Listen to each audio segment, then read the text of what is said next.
Hello and welcome back to the Try Time podcast. I'm Matt, And I'm Callum. and you join us for episode 27, the Challenge Cup third round review, return of Super League preview, and of course the big news that we didn't get down to discussing on Monday, because it's Monday as we're filming this. Darryl Powell as the Warrington head coach. So, without wasting any time, let's jump into the third round of the Challenge Cup and start with the first ties of the round on Friday. And we had a cracker to start with. Hull KR and Castleford. What a game this was. Yeah, absolute cracker by the sounds of it. I mean, in the last couple of years, we haven't really seen sort of extra time go to them lengths, but it did, and it sounds like a cracker. Hull KR seems like they kind of threw it away. I know obviously Cass scored on the hooter in normal time to level it. It did seem like one of them where Hull KR kind of threw it away. Yeah, that's the impression I'm getting. They were well up at half time and they've absolutely bottled Job FC. They've done a Catalan from round one. Yeah, yeah, and I think, fair play at both clubs. They've put on a good game. It's a good classic cup tie where it can swing either way. And at the end of the day, fair play to Gareth O'Brien for scoring a drop goal again over Against Hull Hull KR to sink them again, yep. And also Darryl Powell, 3 from 3. Question why he's leaving Cass to go to a smaller club. Yeah, I know. I'm gonna say he's definitely in the form where you know why Warrington. I've taken a punt on him because he's got this cast team really playing and they look really good. That's long may it continue if you're a Cass fan out there. Oh, yeah. Jumping into the other game on Friday, this one was shown on YouTube, not that I actually got round to watching it, but it was York who put up a frankly valiant fight against Wigan. They came out 26-0 losers, but I don't think they'll be too disappointed other than really not managing to get a single point on the board, but I don't know, there's going to be Super League teams that lose to Wigan by bigger scores, and it wasn't actually a that under-strength side. Yeah, I'm going to say Wigan did seem, they were full strength, and York wasn't. York had players missing. York had some 17-year-old lads out. Yeah, York rotated whether that, some of that were forced, but they definitely didn't have their best possible side out, and I think they held their own. I know obviously they didn't score, but even defensively, they didn't ship as many as some other teams that were going to come to that from the Championship. They did. I know exactly who that's aimed at, but yeah, but so you got to give them credit. I think credit to York. It shows how they're not a million miles away. The stadium looked good, and fair play to Wigan as well. The stadium was very good. Wigan keep rolling. To do that while some of your team are barely out of knackers is a pretty good effort. Yeah, true. So fair play York, and also Wigan, I guess, good job through to the next round. Be interesting to see how it goes. So, speaking of Championship teams that shipped quite a lot of points, I think this one was probably aimed at Widnes, who, let's say their trip to the AJ Bell didn't go so well, coming out 68-4 losers. Yeah, not ideal, and also you wouldn't expect it. Widnes is not the same side it was when there was in Super League, but there wasn't in Super League too long ago, and it does seem as a bit of a fall from grace. It's a big shock.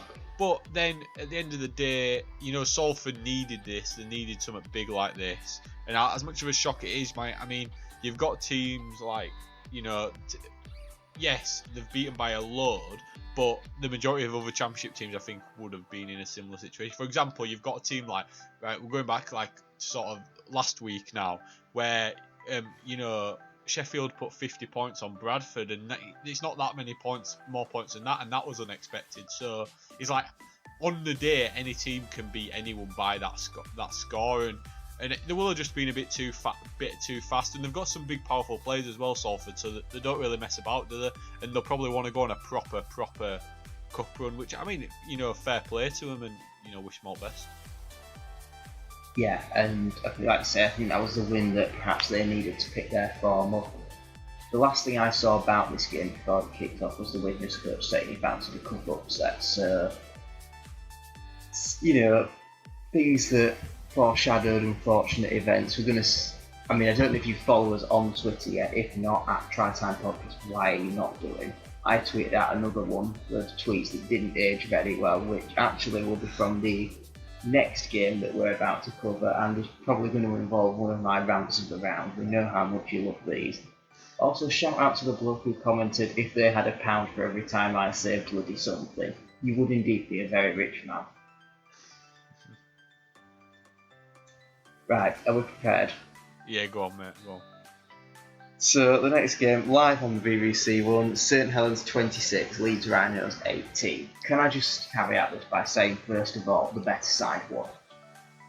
I have absolutely no discrepancies with the fact that St Helens won this game. What I do have a problem with is our lovely friend doing his best impression of a pink highlighter pen who wants to be star of the show. You already know I'm on about, don't you? Yeah, I'm leaving you to your rant, mate. Matt's views do not reflect my views. Have I got uninterrupted coverage now? Yeah, Am I free to push my agenda? Right. Let's just start with this. We have seen two very similar, if not worse, late shots on the kicker in Super League this season, both of which have been yellow card offences. Now, I am sorry, regardless of whether you think that is right, or whether it should be a red, or whether old school rugby bring back the biff is used as your argument for everything and it shouldn't even be more than a penalty. You cannot suddenly decide, without issuing a formal rule change at game 3 of the season, this is now a red card. We're not going to tell any of you, but we're just going to give it.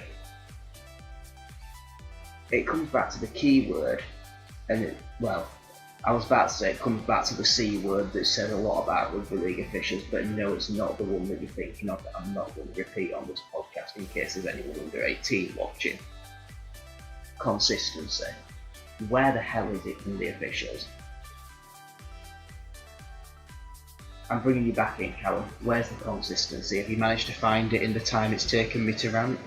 Well, I thought you were going to go for a bit longer than that, actually, mate. I'm just giving you a chance to answer my question. I've got more. Consistency, yeah, it's a problem, and it's very much a problem in rugby league, but it's also a problem in sport in general. There's a lot all over all different sports about how consistency just doesn't seem to be there, and whether that's... I mean, I think the only thing worse than this is VAR, let's be honest. Exactly, and the consistency with that, and rugby league is very, very similar, and it's weird because it feels like 5-6 years ago we just didn't have this, and I don't know if it's the rule changes constantly, it's how, different referees perceive things differently. You're always going to get that, but it does seem a problem more higher up than the referees in terms of the rules and how they're sort of stated and how blurred the lines are between certain rules, like this new ripped ball rule. Like, what's that all about? Like why I do like that though. Yeah, I don't mind it as a rule, but would you be able to read me off that exact what that rule is? If you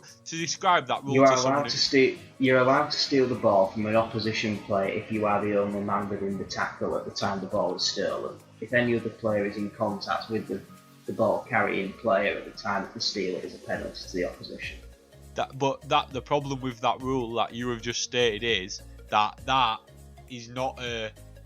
it's not friendly to somebody that's not watched much rugby. No, yeah, but it's also what the problem is with that rule, and there's various other laws of the game like that where it's like that's all it's not factual. It's not factual stuff like like an offside in football. That is fact. VAR sorts it out. It's fact. Whereas with something like that, it is all. Let's not get onto that one because VAR does definitely not sort it out. This is not a Premier League rant podcast. The point of it, the idea of it is, whereas with this, it's like the referee. It depends on if the referee sees it as another player's got their hands on or doesn't. That's where the inconsistency comes from. It's probably the same with the shoulder charge that you're going on about. It's like one referee might see it and be like, "There's probably no in that within the context," because it is all about how the referee. I was about to get on to shoulder charges because that brings me to another event in this game, and it was my man of the match and the absolute pain in the Rhinos' arsehole. St Helens, thinking number 17, Passy. What a player he was! That was a fantastic game. But there was one contact. It was the one that left. Right, wish me luck on this. King Vuniyawa on the floor. I think I managed to do that all right. Yeah, that was decent actually. That's not bad. I've been practicing if you can't tell. It was the one that left him injured, where arguably he led with the shoulder. Now again, do I think it should have been shoulder charge penalty to Leeds? No. Do I think there should have been a card? No, probably not. But on another day, you'd have probably seen red for that. And I've seen refs give it for softer. So again, where's the line? Yeah. Because right now there doesn't seem to be one. It seems to be, if I like you and I want to do this, I'll let it go. If I don't and I want it to be my name on the trophy this year, then you can get sent on. I think, I get where you're coming from with that, and just quickly want to put in there. And it is all about what you're saying about, obviously, it is the ref's perception. So, for example, if the ref's in a game where there's barely any penalties and stuff's kind of going well, the players are really, there's respect there and they're speaking to the referee, well, and then a challenge like that comes in, the referee is less likely to give a card for that than he is if it's a fiery game, the player who's done it or the other players are being reckless and that sort of thing. And it is all about the differences, and that's why it's not it's a rule where it is up for perception and how you see it and stuff like that. There's another big word you've just said there, and you know which one I'm going to pull up: respect. Now, don't get me wrong, I hope I speak for every single fan and player here when I say naturally we respect the officials, without them we don't have a game. But it's really hard to command true respect of the top players when you can't even make your mind up what rules you're playing to. I've seen fans from all sorts of clubs weighing in at the time and saying, no way should that be a red. So this is not just Leeds bias talking. And actually on the poll we ran again on Twitter after the match at Tri-Time Podcast, if you're not already following us, it was very split. Red and yellow were tied. Some even said no penalty, but or it might have been no card. Can't remember how I worded it now, but it was a contentious call. And this is where we should have the head of the referees, which I believe is still Ganson, Yeah, it is. enforcing a clear rule on what is and isn't a red card offence for a late shot on the kicker.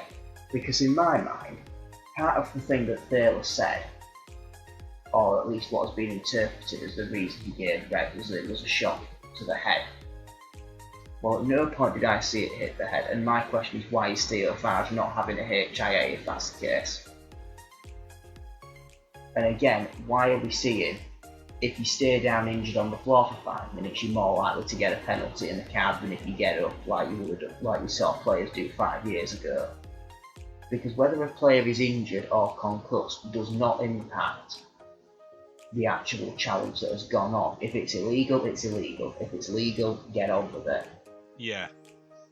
There's too much easy influence on the refs, and I don't want to ever say that anyone's been given a backhander, because I don't believe any of that crap for a minute. But it does seem that there are ways to play the games to get them to be a bit more open to your side by how you act on the pitch, particularly when it comes to certain incidents, and that's not right. Yeah. I think that's my rant over. Yeah, I get where you're coming from, but like I've said, I do think it's higher up than the referees in terms of the rules are. There's too many rules that are subjective rather than being objective. Well, is it? Because they don't have this problem in rugby union with a functioning TMO system, and their game is even more stupid than ours. I mean, does anyone actually know what a maul properly is? I know what you mean, but yeah, it's always ever changing. One season they'll give red card for a shoulder charge, one year it'll be a yellow. It's very blurred lines. I'm waiting for next year. Apparently, if you give a shoulder charge, you'll probably get a bottle of champagne after a match and a dinner thrown in with honours. Oh dear. But anyway, right. I think the only other thing I've got to say on that match is credit to the Leeds youngsters out there that really put a shift in, because if you'd have said at the start of this season with everyone fit that was the side playing Saints in round 3, you'd probably think, why have we got a big match like 2 days before or something? Yeah. I mean, full credit to them, there's some absolutely fantastic gems coming through in the Leeds side, and that's true of Saints and Wigan, but we didn't see as much of them this time round. Yeah, I mean, yeah, you got to say fair play to Leeds, and they were closer than everyone expected. Saints Although, again. to be fair, Brad Dwyer's second try was definitely shut off. Oh yeah, 100%. And there were a few of them calls I think over weekend with, video ref, and it was just like, Maybe that's because it wasn't really a red card, so they had to felt that they balanced it out a little. What was it Silverwood say? You balance the penalty count out to make yourself look better. Oh god, here he is, referee conspiracy. I'm just quoting Mr. Silverwood here. Oh god. Right, what were the next game anyway? Come on. Well, yeah, we won't get into the debate of which Jack's the better fullback at Leeds. Catalan 26, Wakefield 6. This was fairly run-of-the-mill. Wakefield never really troubled Catalan, who didn't really get out of second gear. I think what I found with Wakefield is they're good for a half. Like against Wigan, it was a similar case to this where it's like, sort of level pegging, close game in the first half. Against Leeds as well, there was very much in it in that first half, scored a few good tries. They were, but I mean, yeah, against Leeds the scoreline slightly flattered them with the 2 breakaway tries. But I know what you mean. There were parts of the game where they looked championship standard, and there were other parts where actually they went toe to toe with what was, on that day at least on paper, a pretty strong Leeds side. Yeah. And again, they took the lead against Wigan, but they just can't seem to finish the dinner at the moment. We talk about Hull ball in it. Well, what a Wakefield. Wakefield can't seem to defend for 80 minutes is the problem. They can't dig in for 80 minutes, and whether that's the personnel they've got or the fitness levels or anything, it could be any of those. But they do need to start picking up some wins. I know they've played some tough teams. They've got some injuries though as well now, including everyone's favourite winger Tom Johnson, who seems to love a good stint on the sideline. I think as well, Sol Woods got injured, and there's another one that I can't remember who it was off the top of my head, so I'm not even going to pretend to know. But yeah, they need to dig deep to this Wakey side. Obviously, it's only the cup, and maybe not being in the cup will help them concentrate on league. We'll have to wait and see on that one. But again, Catalan just looking good as well, continues their strong start to the season. And yeah, Absolutely. I mean, there's very much a split, I feel like, in the Super League teams, as in, after, they've played 3 games, 2 Super League, 1 Championship, the teams that are like, doing good and the teams that are doing bad, there's not much in between. There's some top 4, probably about 5 teams that are really looking top quality, like Saints, Wigan, Hull FC, Castleford, Catalan. Well, shall we get straight on to Hull FC? You brought them up because yeah, mate, let's do it. They I wouldn't say they had a scare, but again, credit to Featherstone. This was a very strong performance. 14-34, Hull managed to come away from the big, well, it's not the Big Fella Stadium anymore, is it? They've actually not changed it, but come from Post Office Road with a win. And Featherstone, more points against the Super League opposition than any other Championship side in the Cup. Yeah, which, I mean, credit to them. We know how good Fev are at home. They could beat anyone on the day there. Hull FC, again, though, did show the strength, I guess you could say, in how good they are going forward. It's unreal, really. This was obviously without it's Reynolds. A Super League versus Championship now, isn't it, ultimately, in the sense that Hull have that better go forward over the full 80, but, play for play, Featherstone held their own, and I think there'll be a lot of pride in that performance that actually, if they can pull off results and play like that against some of the other Championship big boys, they could very easily be fighting at the top table next year. Oh yeah, definitely, and I think, again, with these Championship teams, obviously none of them have actually gone through, but it is still good experience playing against a strong Super League teams like they have.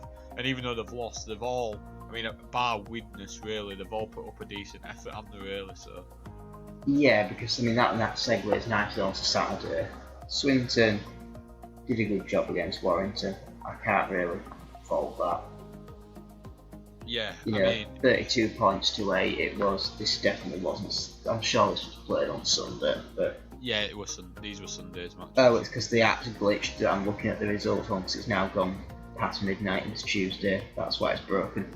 Yeah, They got the Matty Ashurst derby did end up with Swinton putting 8 past Warrington, which again decent effort, but Warrington they did have enough to overcome this game. To be honest, that's no surprise really. I don't think there's too much to discuss from this one. Yeah, again, it kind of just reiterates the points we've made with York and Fev, just showing the strength of the championship and how a team like Swinton, who are probably mid to low table championship side, have really shown that they've hung in there. You know, it was a close game early on. You know, obviously everyone expected kind of Warrington to run away with it in the end, but you know they competed at times in that match, and that's good. That's what you know Stuart Littler wanted to see, and you know they've got quality like players like Martin Ridyard. These are players who've played Super League rugby. Do you know what I mean? They're no pushovers, and they're going to be a strong championship side. I'm looking forward to seeing them play. They are going to be decent, but let's be honest, it's going to be Fev or York for 1895, isn't it? Yeah. Yeah, maybe. Yeah, you know, Widnes could do it as well. You never know in a cup game. They'll have to play better than they did against Salford. But, well, let's finish off the cup, because I'm aware, thanks to my rant, this has gone on quite a while now. Huddersfield. Is Ian Watson off of fraud watch after a 36-18 win at Lee? Strong win. Needed as well. Needed win. Yeah, needed, and they actually seemed like they finally fully clicked going forward, which I think they'd struggled in the the opening 2 rounds of Super League without Caesar still, but a bit of continuity in the halves that they've got. Obviously a bit makeshift without Caesar, but you know they've had a few games together now. They are starting to click, and you know a nice little cup run wouldn't do Huddersfield any harm at all. You know, Huddersfield's the sort of team that I can see them getting themselves to a cup final, you know what I mean? Like they're I wouldn't say a final, but I can definitely see them. Mind you, saying that they've not got a great draw at Atlas, so I perhaps can't see them going much further. Yeah, we're not going to go into the draw today. We'll look at that as part of the regular previews in the week before they take place, which I think is the 8th of May weekend. Yeah, we've got another sort of just under a month to go out with before that, so yeah, Super League before then. Well, speaking of Super League, and one Super League team in particular, we touched on this at the start, there's Darryl Powell moving to Warrington. So, as a very quick summary, what are your first thoughts about this move? What does this mean for both clubs and Powell himself? For Warrington, I mean, I think it means potential consistency, potential the rough Super League experience that I think we've looked at a cast team that it hasn't won trophies necessarily, but it won a hubcap. But it's a team that has got a solid pack that work for each other. They're solid, just Super League players. Grant Millingtons, your Nathan Masses, players that go under the radar, and they're every week they're there in the pack and they do the job. And I think that sort of thing, Warrington, I think at times they've got the star players. They've got the Widdups, they've got the Austins. The strong backs. But I feel that's like a really good point. Because have you seen who he wants to take to Warrington already? I'm assuming it is Jake Truman. One other player as well. Peanut Matautia.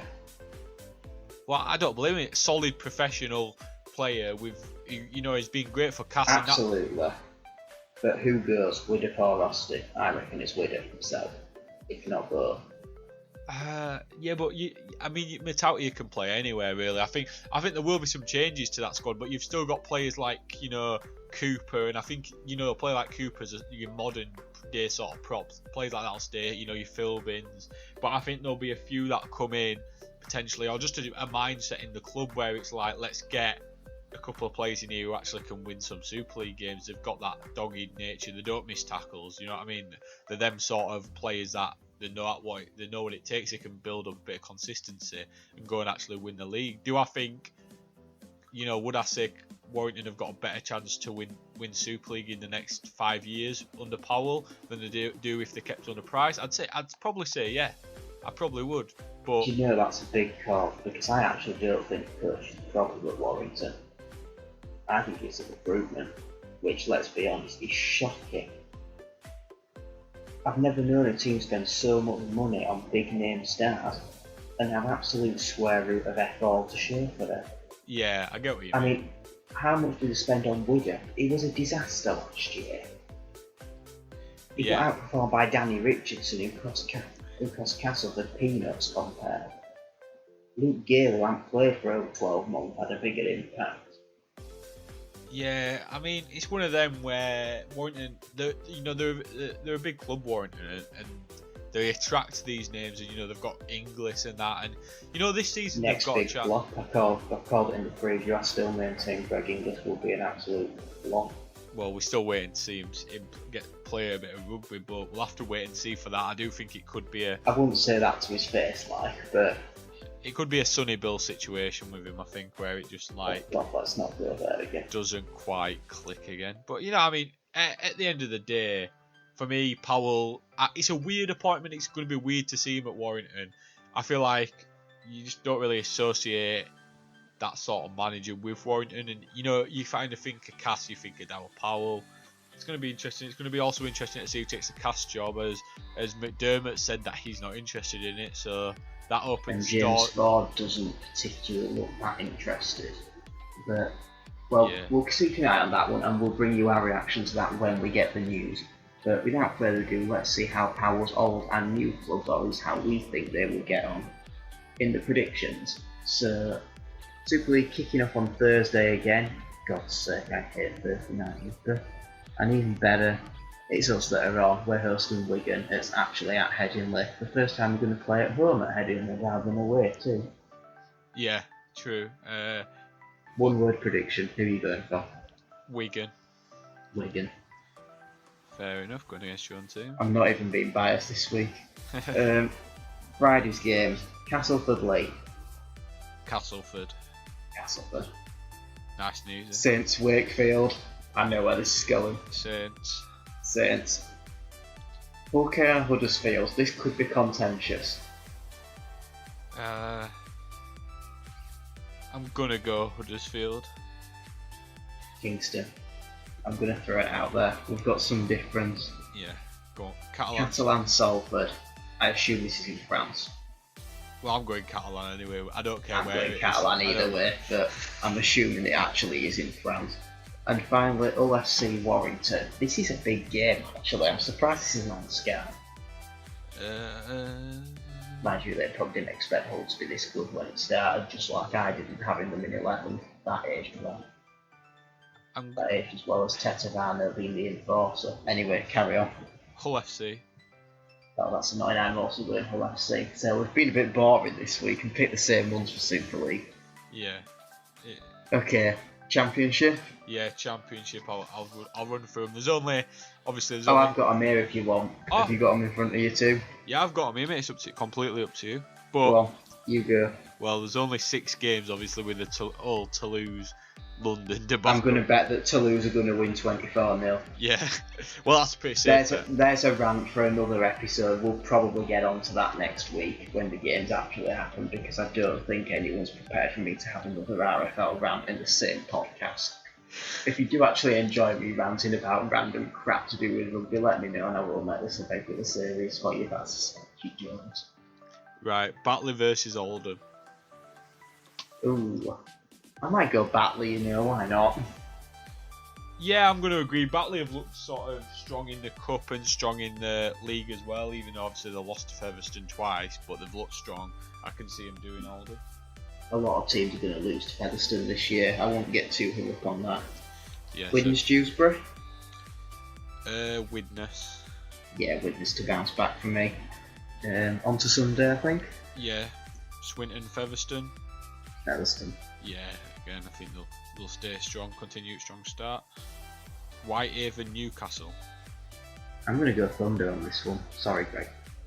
Yeah, I'll agree with you on that. I think Thunder looks strong after that draw against Widnes. Right, Bradford Halifax. Facts. Bradford look like the worst defence in the league, the bottom of the league. I mean, who concedes 50 to Sheffield and actually claims to not be a League One team? I'm agreeing with you, I'm going Halifax. Are you actually? Yeah. Is Jordan Lewis still banned? No, he's back. Oh, he's back. I guess Flanagan can't grow up any more testicles yet. Not quite, and we've still got a few big injuries out as well, so it's going to be a tough one. Remind us not to have him on the podcast. I don't want to like get molested like on air. Right, York, Sheffield to finish. York. Yeah. As good as Sheffield's attack is, I mean, let's face it, it must be Super League quality to put it past that Championship side to beat last week, even if they were full of amateurs. I'm going Sheffield, by the way. I'm changing. Well, actually. Yeah, Sheffield. I'm backing it. Oh God, you're mental. And right, well, I'll leave Callum to go get sectioned. Hopefully, we'll be back for Saturday's video. I don't know what we're going to do yet, but you'll know when I do. And yeah, drop the subscribe and make sure it comes up in your sub box. If the button's still red, turn it grey. We've got time before the video ends. You done it yet? Good, thank you. As I said before, follow us on Twitter, link in the description. We will be posting more stuff on there, including interactive polls, which you seem to actually like last time, so that's good. And we have forgot one thing. We didn't do a trim watch. I saw a dodgy trim as well. I can't remember whose head it was stuck on. I've got something for trim watch. Obviously, it's Monday today when we're recording this. Obviously, you're seeing it on Wednesday. Everyone at home listening or watching. It's Tuesday when we finished recording this, may I add? Yeah. So obviously everything's back open in the UK, like outdoor barbers and stuff. England, Scotland aren't. Let's Oh. not upset the Scots and remind them that they can't do quite the same things that we can yet. So I turn up to the barbers at 11 o'clock. I do not go home Gosh, you do. because they're queuing outside until 1:30. 2.5. You just go to a drop-in. Yeah, I just went for a drop-in, mate. Yeah, 'cause I've got an appointment on Friday. I know exactly. I don't have to queue or anything. Lovely. I used to do that sort of thing, but I just went and got it done before work. But yeah, that's Are something. you for trim telling me watch. that you're now on trim watch? No, because I've got a nice fade now. But I mean, before that, I was definitely Well, we on can't trim see watch. it. Yeah, I know you can't see it, guys. Unless you want to edit a picture of your fade in the middle of the screen here so they can all see whether or not you should be on trim watch. We'll see about that. No, because that'll actually bring people from audio over to video. Right, well there you go. Callum potentially is on trim watch, we won't know for sure. But we are hoping as well to be back in the studio soon, so keep an eye out for our live return when you can be traumatised by our faces again. Yeah, that is true. I'm looking forward to that though. I think it is much better when we're both there together. The content and it's the better podcast when we're like there in person and. I don't think they really cared about the logistics. We're going to stop bombing you with random twaddle now, so see you on Saturday. Goodbye. Yeah, see you later guys, bye.